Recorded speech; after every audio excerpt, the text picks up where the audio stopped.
We know, right, how Indians face racism when they visit abroad. Some of my friends have been screamed at. Go back to your country. Crazy. Furry-ass bitches.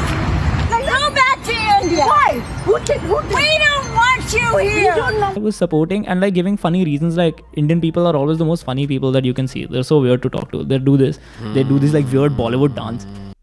But here's the thing. You know a shallow and shameful reality of ours? We ourselves as a society are also extremely racist. Extremely.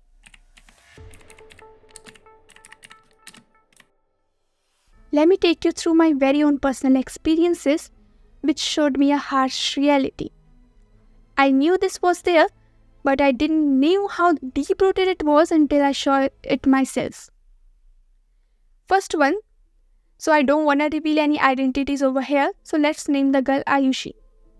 Ayushi's father got a call from her school, from one of her teachers, not a formal yet a personal one because he was friend with teacher, telling her father that your girl has a boyfriend. It was fine at least till here. Then he described, he is dark, not even from our state. Keep an eye on this thing. First of all, I don't know why was he looking at a 15-year-old kiddish school relationship like that? And second, the person it is coming from is well educated. His comments left me wondering if the boy was fair-skinned, would that phone call even happen? And if it did, would it have sounded so judgmental? And it's just a case of a kid. But relationships in India are highly influenced by racism. Data shows lighter-skinned individuals are more likely to marry sooner, and to have higher status spouse. And I don't think I even needed a study to prove my point over here. And second one, it is something which might show you a mirror too. I was chatting to people anonymously on internet, and I met someone from USA. So I told him I'm from India, and he started throwing shit. Indians are dirty, they need to be clean and stuff. Obviously, I got defensive and tried telling him he is racist and need to work on his mentality. He started joking and said, it doesn't feel right coming from an Indian. What will your friends say if you introduce them to your Russian friend? $1 lakh जो सबसे शराबी दोस्त होता है वो आगे आ जाता है $1 लाख भैया 6,000 में तो रशियन आ जाती क्या बात कर I was surprised by this statement because I used to think it is not that popular joke, but it has crossed boundaries. And here comes my shallowness, that I am more concerned that what they will think rather than realizing how bad joke is in itself. And we all are like this only. This log kya kahenge is deep rooted inside us. When we troll our older generation that they think too much about society, we aren't the right people to say that, It's just that our and our parents' societies are different. If we were the one who truly didn't care about society, maybe companies like Apple would have gone bankrupt by now in India. And who else is paying for 80,000 rupees shoes? Right? गुलजार जी का एक शेर इसे बहुत अच्छे से define करता है कि उम्मीद भी है, घबराहट भी है कि लोग क्या कहेंगे, और इससे बड़ा डर यह है कि कहीं ऐसा ना हो लोग कुछ भी ना कहें. टॉपिक पे From casually calling person African, Bihari, Chinese, using a regional identity as insult. Bihar के हैं हम, पर हमको बिहारी मत कहना, क्योंकि समाज में ऐसा फैला है बदहाली, बिहारी होना हो गया है गाली. मॉम डैड बिहार से थे, आई एम फ्रॉम दिल्ली बोलते हो, अपनी ही देश की भाषाओं पे तुमको विपत्ति है, सबको देशद्रोही बोल देते हो, तुम्हें रोके भला किसकी मजाल है, अपने ही देश के उत्तर पूर्वी लोग तुमको लगते चाइना का माल है. We see this racism everywhere. We are constantly labeling and dividing our own people. Everyone knows it's wrong, but it is still happening. Why? Because it's so deep-rooted, you can't even imagine. An article was published in The Wire by Matthew John, titled, Why Indians Are the Most Racist People on Earth.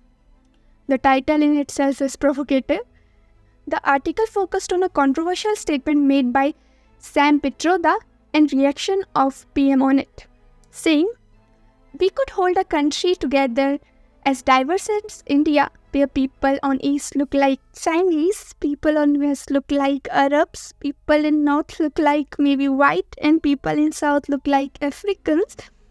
And it doesn't matter, we are all brothers and sisters." Which led to a huge backlash, especially from Prime Minister Modi, who took offense at comparison of South Indians to Africans. I will not say you are wrong if you got offended, because the statement in itself is extremely stereotypical. He oversimplified India's immense diversity by reducing entire regions to physical stereotypes. His intentions might have been to highlight unity in diversity, but the way he did was extremely problematic. But it wasn't the concern of anyone over here. If you are taking offense on it, like how dare he compare us to that race, then my dear friend, you are racist. Modi's response did the same. It wasn't just about the national pride. It showed something deeper, that how colorism and stereotypes still run in our society. Africans, who are often unfairly seen as inferior, is taken as an insult. Says a lot about how we still view dark skin negatively. And it's not even the first time it had happened. Someone said it right. History repeats itself. Mahatma Gandhi's views on Africans, particularly during his early years in South Africa, were extremely controversial too. He referred Africans as kafirs who spend their life in nakedness, and even demanded a separate entrance for Indians in post offices so they aren't classed with blacks. And in early years in India too, his views on caste system were extremely orthodox.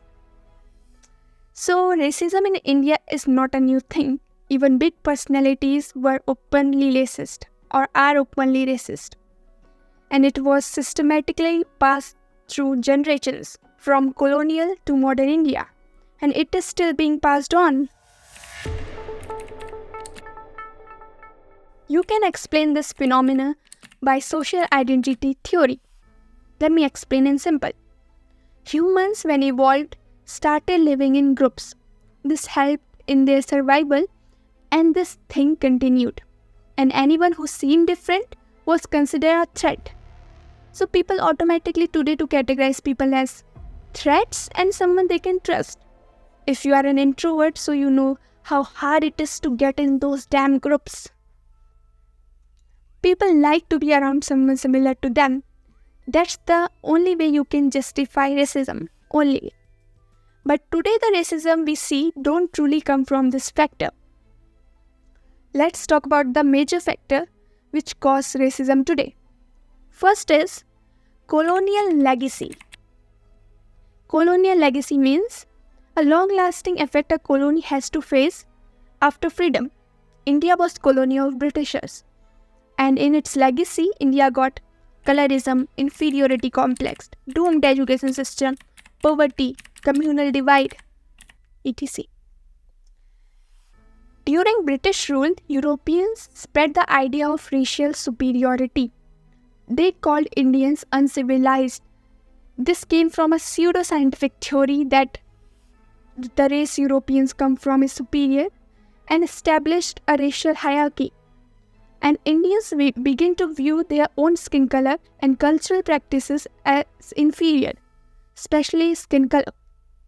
The book Intimate Enemy talks about the exact same thing, that how colonialism made colonized people feel bad about themselves. This led them to want to adopt Western values and ideas instead of valuing their own culture. And we started seeing their things as superior. Hence we concluded white is better, English is better, Western outfits are better, and blah blah blah. Why we comment proud to be Indian in every F video where a foreigner is using our music, tasting our food? Why are we giving them views? Validation.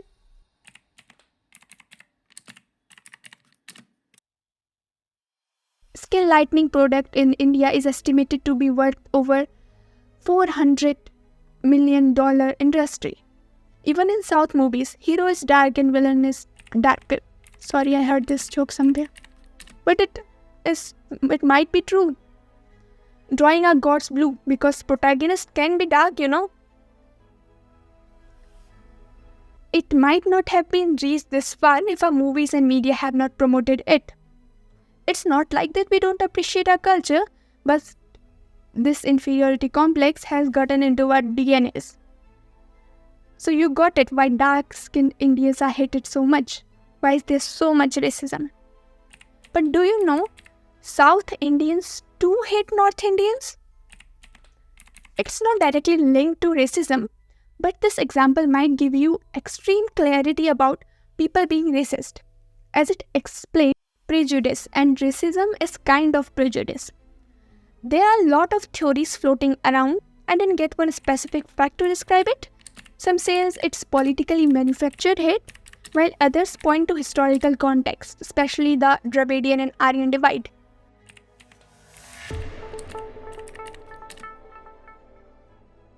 And you can't learn anything by imposition, no, macha. No, you can't even learn national language by imposition, right? Like, for instance, if Hindi can be learned by Tamil Nadu people, then technically Hindi people should be able to learn Tamil, no? Is that possible?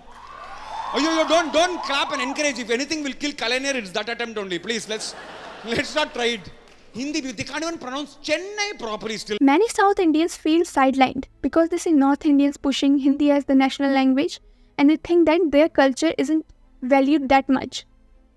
And many South Indians often feel that they are more educated and literate as compared to North Indians, leading to stereotypes that label North Indians as less intelligent and dumb. Hence, superiority complex and sense of defensiveness comes here. A fear of losing their culture and language, which can mirror the broader dynamics of racism towards North Indians. It is not about everybody, it's just an example of some people, which can explain how prejudice operates in a society. What is prejudice? Unreasonable opinion without any facts is called prejudice. So most people who are racist by any means do have this superiority complex. Although tension between North and South may not fit the conventional definition of racism, but it certainly involves elements of prejudice and stereotypes. I wanted to explain role of superiority complex, how it creates hate, and that's why I included this example. Just like superiority complex, stereotypes too play a major role in dividing people. Africa is beautiful. Does Africa have houses? Actually, we don't have any houses in Africa. The only houses we have here are huts, which are already occupied by the rich people. But for those of us who are poor, we just live in the jungle with the wild animals. Sometimes we cuddle up in the lion's den with the lions. Then we see racism toward a fair-skinned individual from East India, because racism is just not about color. It comes from this same superiority complex and the feeling that they are outsider. And additionally, the lack of representation is also cause of racism. When you don't know much about someone, there is a gap in your brain and you fulfill it with the help of stereotypes. Like selling momos is a stereotype. So, there's too much information. Let me conclude. Racism is a very complex issue with deep roots in history, psychology, and society. It begins with viewing people who look or act different as a threat, developed through stereotypes that categorize entire group based on one trait, and is further fueled by superiority complex. And it's often direct result of colonial legacy. This was the complete analysis from my side. But my personal opinion, most of the time it is just superiority complex and pure ignorance. We take pride on being diverse, but when it's time to acknowledge that, we are the one who start groupism and start discrimination and became racist.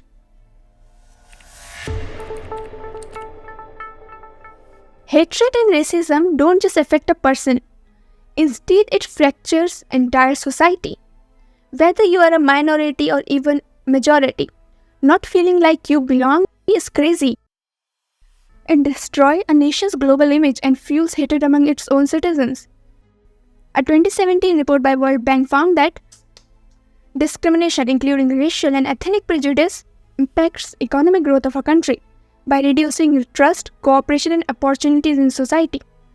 Trust and cooperation are fundamental units of a society. It makes a society function. Lack of trust, cooperation, and opportunities leads to increased social unrest. And on individual level, the impact is unimaginable. Studies have shown that racism leads to long-term psychological harm, including anxiety, depression, and feeling worthless. It can develop chronic stress among individuals, which can manifest in physical health issues like hypertension and heart disease. Most of us have faced body image issues in teenage years, but for someone who faces racism, the pain is multiplied and it's for lifetime. Victims often become invisible or act out, sometimes becoming bullies themselves. Psychological response known as victim to bully cycle. That's why it is important to take a stand. If you see racism happening, just don't ignore it. Speak up. Start with yourself. We all carry biases. But the key is to recognize them and actively choose not to let them harm others. Acknowledge those biases, but don't let your actions ruin someone else's life. When people talk about respecting communities or equality, it's not just about following rules. Don't complicate things. We should simply treat everyone with basic human decency. So, be kind. That's all.